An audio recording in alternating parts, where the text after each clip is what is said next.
नमस्कार मंडळी, तुमचं सगळ्यांचं स्वागत आहे माझ्या तडका टेल स्नेहल चॅनलमध्ये. सगळ्यांना अक्षय तृतीयाच्या खूप खूप शुभेच्छा. आज अक्षय तृतीयानिमित्त एक पारंपरिक खास असा पदार्थ आपण बघणार आहोत, तो म्हणजे सांजोरी. सांजोरी हा विदर्भात आणि खानदेशात फेमस पदार्थ आहे. चला तर मग लवकर आपण बघूया कशी बनवतात सांजोरी. सर्वप्रथम साधारणतः मी इकडे अर्धा किलो रवा घेते. छान मी साफ करून घेतलाय रव्याला. आता आपण एका कढईत थोडं तेल टाकून रवा छान लालसर होईपर्यंत भाजून घ्यायचा आहे. विदाऊट भाजता रवा यूज करू नका. रवा भाजतोय तोपर्यंत आपण इकडे गूळ किसून घेऊया, कारण आपण गुळाच्या सांजोऱ्या बनवतोय ज्या हेल्दी पण असतात आणि खायला खूप स्वादिष्ट लागतात. मी इथे आता गूळ किसून घेते. छान असं बारीक करून घेते गुळाला. बघू शकता रवा इकडे छान माझा भाजून झालाय. मी त्याला एका कटोरीमध्ये साईडला काढून घेते थंड होण्यासाठी.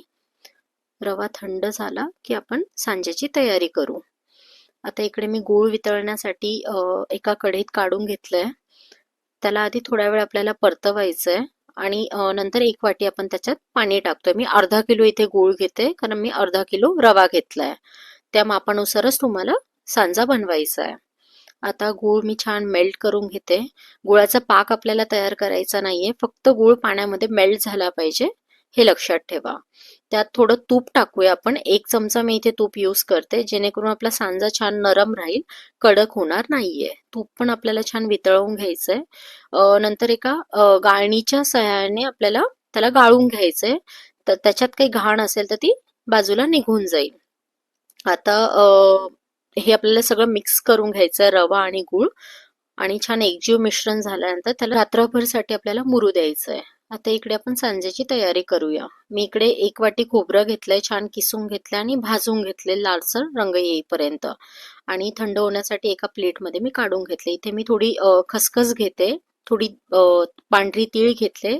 त्याला पण छान असं भाजून घ्यायचं आपल्याला, खरपूस भाजायचंय, छान लागते. भाजून आता इकडे थंड व्हायला काढली. आपण पिठाची तयारी करूया. इथे मी 2 वाटी मैदा घेते, 1 वाटी रवा घेते, आणि त्यात मी 3 चमचे तूप टाकले मोहन म्हणून. तुम्ही गरम तूप टाकू शकता, थंड तूपही टाकू शकतात. आणि मिक्स करून बघा की हातात गोळा बनतोय का पिठाचा, आणि नंतर त्यात पाणी कालवायला सुरुवात करा.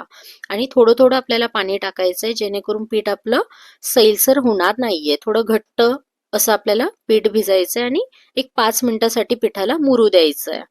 आता छान मी तेल लावून पिठाला साईडला ठेवते, एक कपडा त्याच्यावर ठेवते, जेणेकरून आपलं पीठ कडक होणार नाहीये. इकडे आपला सांजा रात्रभर मध्ये तयार झालाय. त्यात सगळे जिन्नस मी मिक्स करते, आणि थोडे ड्रायफ्रुट्स मी टाकते त्याच्यामध्ये. ड्रायफ्रुट्स तुमच्या आवडीने तुम्ही टाकू शकतात. जे खोबरं भाजून घेतलं ते ऍड केले. वरतून जायफळची पूड, इलायचीची पूड आपल्याला ऍड करायची आहे. ते छान मिक्स करून घ्यायचंय. हाताने मिक्स करा म्हणजे एकजीव होणार. इकडे मी कढईत आता तेल घेतलंय तळण्यासाठी. आता आपण सांजरी लाटून घेऊया. सांजरी लाटताना बारीक पारी तुम्हाला लाटायची आहे. मध्यभागी बारीक असले पाहिजे, जेणेकरून आपली सांजरी छान खुसखुशीत तळली जाणार आहे. इकडे पारी म्हणजे लाटली जात आहे. तर तुम्हाला अक्षय तृतीयाचं महत्व तर माहितीच असेल ना. अक्षय तृतीया हा सण खूप शुभ मानला जातो, आणि ह्या दिवशी सगळे शुभकृत्य केले जातात. काही तुम्हाला नवीन वस्तू घ्यायच्या आहेत, काही कुठल्या नवीन गोष्टीला सुरुवात करायची, तर ह्या दिवसापासून आपण सुरुवात करतो. आणि त्यासाठीच आमची आई आजी ह्या दिवशी घागर भरून याची पूजा करायच्या, म्हणूनच याला अक्षय तृतीया असं म्हटलं जातं. तर इथे आपली आता पारी लाटून झाली आहे. त्यात आपण सारण भरून घेतोय. जे आपण सांजा तयार केलाय तो त्यात भरून घ्यायचा आहे. आता सांजा भरताना लक्ष असू द्यात की साईडला सांजा जायला नको. मध्यभागी आपल्याला सेंटरला सांजा भरायचा आहे. साईडने त्याला थोडं दुधाचा हात आपल्याला लावायचा आहे. तो का लावायचा आहे? कारण सांजरी आपली छान घट्ट बसणार आहे चारी बाजूने, आणि थोडं प्रेस करून घ्यायचंय दुसरी पारी त्याच्यावर ठेवल्यानंतर. तुमच्याकडे सांजरी कापण्याचं कटर असेल तर यूज करा, नसेल तर तुम्ही चाकूनेही सांजरीला गोल आकारात कापू शकतात.